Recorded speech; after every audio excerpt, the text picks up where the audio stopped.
السلام علیکم ډاکټر صاحب. وعلیکم السلام. ډاکټر صاحب لږ زر راپاسه چې سار نشه، زما د نیکه طبیعت ډېر سخت خراب دی. ستا خبره ټیک تیار، خو دکان خوښ دی، زه خو یم دلته راوله. ډاکټر صاحب ستاسو تلل ډېر ضروري دي، چې انکار راته ونه کړې راپاسه ځي. رښتیا وې؟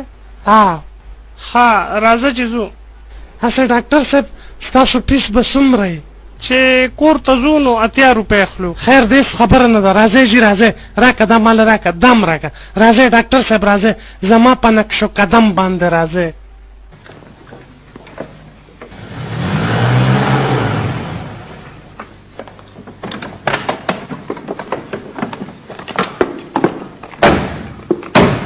زه مخکې شکم کور دی. دا والا ډاکټر صاحب د غوږونو دا سیز والا او دا بیگ دم والا سنبال کا، او دا والا ډاکټر صاحب ستا 80 روپۍ.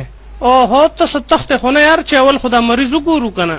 ډاکټر صاحب د څه کور او د څه مریضه در اصل کې د دې ځای پورې ټکسي والا 200 روپۍ غوښتې، او هغه کار تا ماله په 80 روپۍ وکړه.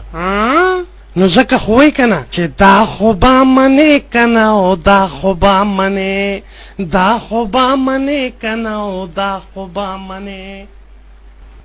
پیسې جیب ته واچوه.